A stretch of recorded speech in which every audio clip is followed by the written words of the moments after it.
Miles has always been a fun and easygoing kid, but in this story, we witness a different side of Miles. Miles has lost control and almost killed somebody. The storytelling in this narrative begins through the lens of a journal author who starts by apologizing for their recent absence. They attribute this to a series of extraordinary events they've been caught up in, including encounters with clones, mysterious occurrences beyond explanation, and their friend Peter displaying unusual behavior. The writer acknowledges their need for a support system beyond their immediate family and friends, expressing concerns that they might have exhausted the goodwill of those close to them. As the journal entry unfolds, the writer reflects on the timeless capacity for kindness, citing examples of people in their city who demonstrate acts of kindness daily. The scene shifts as a homeless woman approaches a young woman named Ranim and inquires about the day's menu. Ranim says that only the finest offerings are available for the homeless woman and her dog Lucille. The journal highlights instances of individuals paying it forward, generously distributing freshly prepared food to the homeless woman and her dog, who express gratitude for the kindness shown. Continuing the journal entry, the narrator emphasizes the existence of compassionate individuals who extend help to those who have fallen through society's cracks. The interaction concludes as Ranim bids farewell to the homeless woman and her dog, earning the woman's appreciation as she describes Ranim as a compassionate young person. As Ranim proceeds on her journey, the journal entry persists, responding to a self-imposed inquiry regarding the author's motivation to resume diary writing. In response, the writer offers a somewhat enigmatic reply, confessing their struggle to process the recent flood of emotions and experiences fully. However, they assert that kindness possesses a unique and potent influence. Meanwhile, Ranim traverses a pedestrian crosswalk while the journal's narrative emphasizes the pervasive nature of kindness in more individuals than most might acknowledge. However, Ranim's attentions become diverted from her surroundings, causing her to remain oblivious to something that has alarmed the rest of the crowd. In the ensuing chaos, someone unintentionally pushes her, jolting her back to reality and prompting her to discern the unfolding events. Upon identifying the source of the commotion, her astonished expression conveys her realization as she can only manage to utter the words. The following panel unfolds like a scene plucked from an action-packed movie. Scorpion launches an audacious assault on an armored bank van, overpowering its police escorts in a violent confrontation. In a sarcastic manner, the villain asks a rhetorical question, wondering aloud why he shouldn't make an armed withdrawal. One of the police officers, operating a cop escort vehicle, finds himself compelled to exit his unit as the autopilot inadvertently activates, depriving him of control over the car. Amidst this dangerous situation, Ranim teeters on the brink of being struck with a runaway car, when suddenly, amidst the chaos, a familiar and reassuring voice emerges. In this exhilarating double spread of action-packed panels, Spiderman descends gracefully from his web-swinging escapade, executing a lightning-fast flying kick to Scorpion's visage while simultaneously rescuing the terrified Ranim from the path of the runaway police vehicle. With a dash of humor, he advises Ranim to exercise caution when crossing streets, all while swiftly web-anchoring both Ranim and himself to safety. Having safely delivered Ranim to a secured location and ensuring her well-being, Spiderman turns his attention back to the still-at-large villain, reassures Ranim to stay cautious and take it easy as he departs to engage in the face-off. As the web-slinger returns to confront Scorpion, he momentarily impedes the villain's movements by ensnaring his hands with his web shooters, remarking on the audacity of attempting an armed robbery in broad daylight. Scorpion offers a feeble excuse, claiming he initially intended to take the bus but lacked the fare, leading him to resort to a bank robbery. Spider-Man in response characterizes this as a reckless decision, prompting a sarcastic retort from the villain. Scorpion cynically questions the whereabouts of the real Spider-Man, insinuating that he must be preoccupied since a junior has been sent as a substitute. Spider-Man responds by expressing his disappointment at the villain's cold remark. Spider-Man further immobilizes Scorpion by encasing his arms in additional webbing, rendering them practically glued to his body. The clever web-slinger playfully proposes to take the villain to his happy place and suggests that he should take some time to contemplate it. In a defiant rejoinder, Scorpion asserts that he will reveal this mysterious place to Spider-Man instead. In a sudden and unexpected assault, Scorpion's long, imposing tail lands a solid blow to Spider-Man's visage, accompanied by a taunt warning the web slinger against overconfidence, emphasizing that he is dealing with the real deal. He immobilizes Spider-Man, pinning him against a nearby wall column near a trash bin. Spider-Man laments the state of his suit, which was recently cleaned, and asks why Scorpion did this. In response, the villain expresses annoyances, noting that the current Spider-Man's attitude reminds him of the original one he is familiar with. Scorpion then encircles his tail around Spider-Man's head, exerting pressure and threatening to take pleasure in ending him, akin to extinguishing the original Spider-Man. However, he concedes a preference for the current Spider-Man suit. In a witty retort, Spider-Man expresses gratitude for the unexpected compliment, adding that their differences go beyond their attire, leaving the villain puzzled. Seizing the opportunity, Spider-Man showcases his dissimilarity from the original Spider-Man, generating electric-like shocks that crackled from his fingers, taking Scorpion by surprise and momentarily halting his assault. A potent surge of electricity courses through Scorpion's entire body, causing his tail to loosen its grip on Spider-Man's head, granting the hero an opportunity to break free. Seizing the moment, Spider-Man deploys additional web-based projectiles, ensnaring the villain in a sticky webbing, leaving Scorpion weakened. The villain grumbles weakly, threatening to break free, which prompts Spider-Man to put his plan into action. Without delay, Spider-Man dives beneath the villain's legs, launching more adhesive web projectiles that immobilize Scorpion further. He invites the subdued villain to demonstrate his secret trick and then propels himself into the air, instructing Scorpion to watch closely as he prepares to unveil his astonishing maneuver. Spider-Man summons his incredible strength and propels the immobilized Scorpion with great force, sending the villain crashing into the side of a bus. The impact inflicts immense pain upon the villain, resulting in a powerful collision that severely damages the bus's side, crushing the door and shattering numerous windows. With a touch of humor, Spider-Man playfully suggests to the defeated Scorpion that he should consider taking the subway for future transportation needs.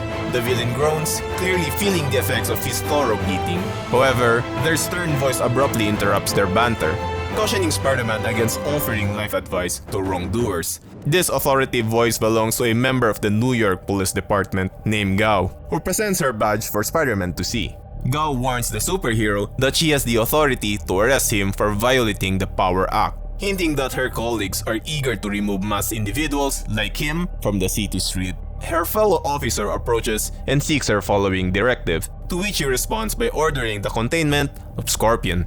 Gao sternly cautions Spider-Man not to provoke their organization, to which the web-slinger responds by acknowledging his awareness of their reputation. He accuses the PDNY of being heavy-handed and aggressive towards those who merely seek to protect their neighborhoods. Meanwhile, PDNY officers are seen escorting Scorpion in the foreground. Spider-Man goes on to express that he often receives the brunt of such aggression in areas like his home in Brooklyn. The comment prompts Agent Gao to make an educated guess about the kind of person Spider-Man might be under his mask. Reluctantly, Spider-Man advises her to maintain the same demeanor when she's not in Brooklyn, reminding her that he ultimately saved the city. In response, Agent Gao questions the cost at which he achieved this, leaving Spider-Man bewildered. Gao proceeds to list the violations Spider-Man has committed, including the destruction of private, public, and municipal property, and interference with the public transportation system. She emphasizes that his vigilantism will cost the city more than the villain could have stolen, noting that the bank is insured. She repeats her question to Spider-Man, who finds himself unable to provide a satisfactory answer. Acknowledging that the superhero did save a life, Agent Gao concedes that it carries some weight. However, she issues a firm warning, emphasizing that this will be her first and last warning to him. There will be no second chances. Spider-Man understands and swings away into the distance, disappearing from the view. Within the confines of Brooklyn Vision's Academy, Miles reflects that the first trial of the day is behind him, while a more substantial one looms on the horizon. He discreetly slips to the boy's bathroom window, where he finds his best friend, Gunk, waiting impatiently, expressing his frustration about Miles being late. Gunk playfully reminds Miles of the consequences he might face from Mr. Acopolo if he continues his tardiness. In response, Miles defends himself, explaining that he was dealing with Scorpion earlier and encountered a stern agent who criticized him for an extended period. Gunk, exasperated, remarks that there always seemed to be some trouble brewing. He then redirects Miles' attention to the looming world literature exam, the subject of more significant concern. Miles sighs, requesting his shirt from Gunk and suggesting he will make an excuse about the bathroom stall malfunctioning as he changes. He confidently asserts that nobody will be any wiser. However, upon observing Miles' bruised face, Gunk can't help but worry, prompting Miles to inquire why. Gunk then points out the noticeable shiner on Miles' face, referring to the deep black eye he acquired during his encounter with Scorpion earlier. Miles anxiously questions whether it looks that bad. In the next scene, a stern teacher looks at Miles and expresses a wish that he could fully convey just how dire the situation is for the young student. While consulting his record book, the teacher informs Miles that he won't bother delving into the reasons for his delay again or inquire about his black eye's origin. He remarks that they have heard that explanation countless times before. Instead, the teacher demands punctually from both Miles and Gunk in their future class attendance. Miles and Gunk apologizes to their teacher, who then requests Miles to engage with the class by participating in an experiment he has planned. Just as Miles is about to agree, the teacher poses a challenging question, asking if Miles believes he is superior to his classmates. Miles promptly responds with a humble no, prompting the teacher to inquire why he doesn't adhere to the same rules as everyone else. He questions whether winning the lottery or receiving a gift that grants special privileges would elevate a person's status. Miles attempts to clarify that he doesn't possess any particular privilege, although he somewhat contradicts himself by acknowledging their win, but noting they didn't ask for it. The teacher continues, emphasizing that someone had to lose for Miles to achieve his success. He points out that such individuals would likely understand and appreciate the opportunities academia offers. Miles tries to interject, but the teacher interrupts, asserting that Miles should be grateful for his educational journey. He adds that many kids his age would eagerly seize the chance to attend a prestigious school like theirs and sit in his classrooms. In a somewhat impolite retort, Miles suggests that he would patronize those same kids. Meanwhile, Gunk sighs his disappointment behind Miles due to his attitude towards their teacher. Irritated by Miles' disrespectful attitude, the teacher decides that a few days of suspension might help the young student better appreciate his education. He instructs Miles to go to the office and inform them of his suspension. Miles attempts to voice a protest, but his teacher firmly cuts him off, stating that he will also be educating Miles' parents about the situation. Miles reluctantly agrees and exits the classroom with no further room for argument. The teacher hopes that the time away will encourage Miles to reflect on his place in the world, as others are already doing. Miles' phone buzzes in his pocket as he contemplates his role in the predicament. He receives a text from Tiana, inquiring about his well-being and if everything is okay. In his mind, Miles wrestles with the desire to confide in her about his current ordeal, and on the other hand, he believes it might be best to discuss the issue in person. He crafts a reply explaining that he is going through a tough time and needs a breather to clear his head, hinting there's only one way he knows to accomplish that. In the next panel, Miles is depicted in his Spiderman costume, soaring high above the city skyline as birds fly alongside him. Simultaneously, the journal narration returns, disclosing that it belongs to Miles. In his journal, he laments that he messed things up back there. Nevertheless, he finds solace in that he managed to swing away for a few blocks before his parents discovered his absence. Miles' reverie is abruptly interrupted by the buzzing of his phone, signaling a call from his parents. He answers the ring, and a video chat commences between him and his parents. His father initiates the conversation, inquiring if Miles understands the reason for their call and offering to discuss it. Miles reluctantly consents, while his mother expresses her disappointment over his suspension. However, his mother's tone shifts when she notices the black eye on Miles' face, sensing an opportunity to open up. Miles shares his thoughts and feelings with his parents. He explains that he has been grappling with a lot recently, feeling like a constant whirlwind. His father listens attentively without passing judgment. As Miles becomes increasingly emotional, he confesses that he is struggling to maintain his sense of self, noting that things that used to come quickly have become overwhelming. He mentions the challenges of being Spider-Man, managing school, and handling relationships, all of which makes him feel as though he is being overwhelmed on every front. He admits that he is constantly scrambling to stay afloat, expressing his earnest desire to do good and be a good person despite feeling resistance from every direction. Miles' mother takes the lead this time, assuring him it's alright. She reminds him that he was aware that things wouldn't be easy and that they are there to support him during challenging times like the one he is currently facing. His father continues the conversation, emphasizing their love for him and acknowledging that leading a double life, as he does, can be incredibly demanding. He echoes his mother's sentiment, stating that they understand his commitment referring back to her words. His father reassures Miles that it's perfectly normal to have moments of doubt or to feel overwhelmed. He reminds him that whenever he feels that way, he can always return home to them. Miles wipes away his tears and weakly agrees with his parents' words. His father advises him to focus on the essential things and what truly matters to him, using that as his guiding light. Miles assures them that he will. His mother chimes in, urging him not to rush and to take things one step at a time. However, the atmosphere becomes somewhat tense when his father reminds Miles that he is still grounded once he returns home. Reluctantly agreeing with his mother, Miles informs his parents that he'll continue swinging for a bit longer and plans to return that night. He expresses his love for them, to which they reciprocate. As he ends the call, Miles reassures himself with the mantra, "This too shall pass," and begins putting his mask back on when he hears a distant buzzing sound. As Miles descends from the water tank he had perched earlier, he is taken aback by what seems to be a convenient street-level distraction, humorously suggesting that it might be just what Nurse Ryo ordered. However, as he draws closer to the source of the buzzing noise, it transforms into a visible laser blast shooting up from the sky, leaving Miles incredulous at the sight. Upon landing, Miles is shocked to discover that the commotion source is the villain Bumbler, who has just blasted a massive hole in the garage door of a nearby warehouse. Equally surprised by the encounter, the villain expresses admiration for his upgrades, albeit with reservations about the B and E upgrades.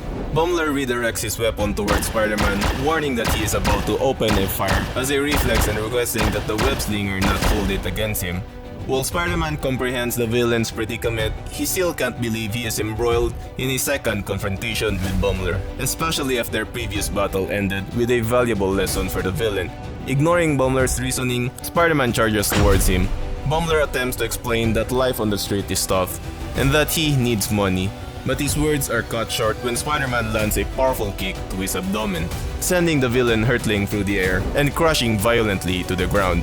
Despite coughing from the impact, Bumbler warns Spider-Man that a down B isn't automatically defeated, perplexing the hero. With his left feet clenched, Bumbler prepares to unleash one of his upgraded attacks, intensifying the tension of their ongoing battle. Bumbler executes his surprise attack, the Honey Punch, which delivers a decisive blow to Spider-Man, sending the hero hurtling through the air. As Spider-Man tumbles and crashes, Bumbler is astonished by the effectiveness of the upgrades he has received. However, his focus swiftly returns to Spider-Man when the web slinger rises from the rubble and declares he is had enough. Concerned for his well-being, Bumbler attempts to reason with Spider-Man, swearing that he has learned his lesson this time. Nevertheless, Spider-Man enraged refuses to accept his excuse, leaving Bumbler apprehensive about the consequence that may follow.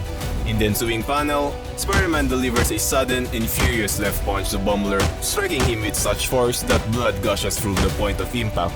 He forcefully pushes Bumbler to the ground, leaving the villain on his stomach. With unrestrained anger, Spider-Man violently rips the mechanical wings from the backpack on Bumbler's back, prompting the villain to protest that he needs those wings to fly. Miles follows up with another powerful left punch to Bumbler's chin, causing the villain to fall and tumble down a flight of stairs. As he does so, Spider-Man grabs hold of Bumbler, choking him in a rage and demanding an apology. Weakened and terrified, manages to muster a feeble apology, to which Spider-Man twists his head to face the villain, pressing him to speak louder.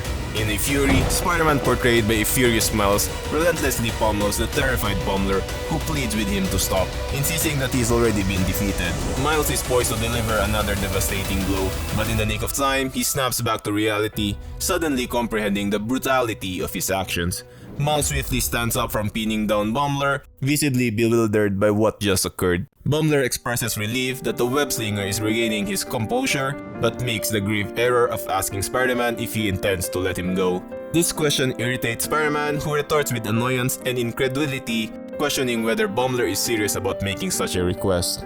In the following scene, Bumbler is ensnared in a web cocoon suspended from the ceiling.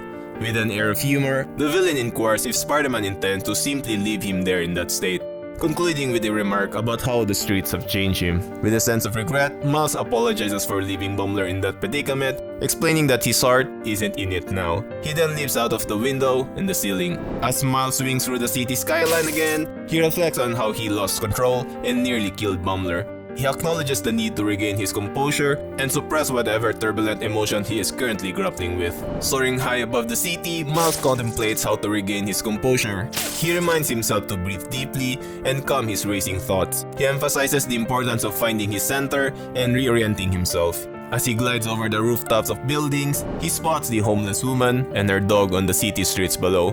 Miles continues to reflect on the reasons behind his actions and the motivations that led him to this challenging path.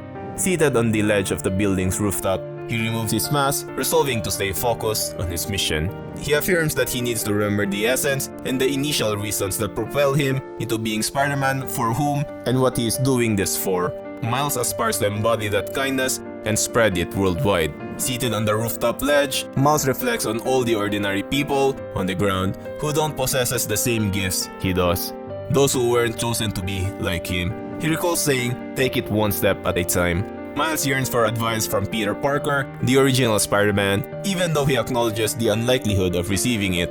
Miles contradicts himself, recognizing that he already knows what Peter would say to him, the 9 magic words, and imagines Peter cracking a joke to lift his spirits. However, he accepts the reality that this is not an option. As he stands up from the ledge and dons his mask, Miles contemplates the unpredictable nature of his role as Spider-Man.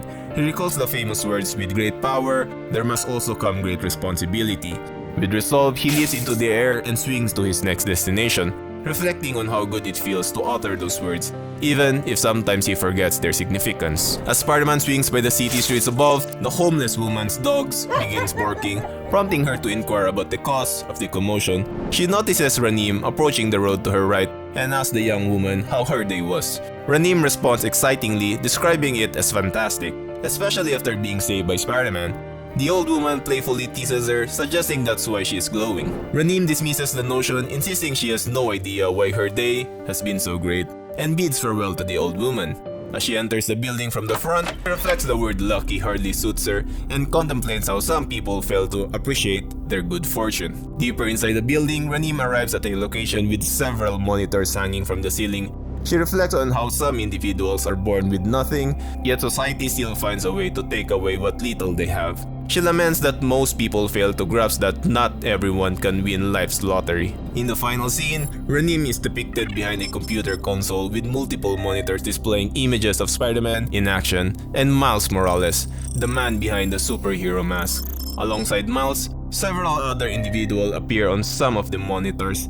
Gang is on the bottom screen and Miles' parents are on the right side. Ranim utilizes a tablet device, ominously remarking that those individuals should savor their remaining time as she issues a veiled threat, asserting that people like her will finally have their moment to shine. It was a good thing that Miles regained his consciousness, or he would have killed Bumbler. That's it for this episode. Subscribe to the channel so you don't miss out when episode 2 drops. This is Carl, and see you in the next one.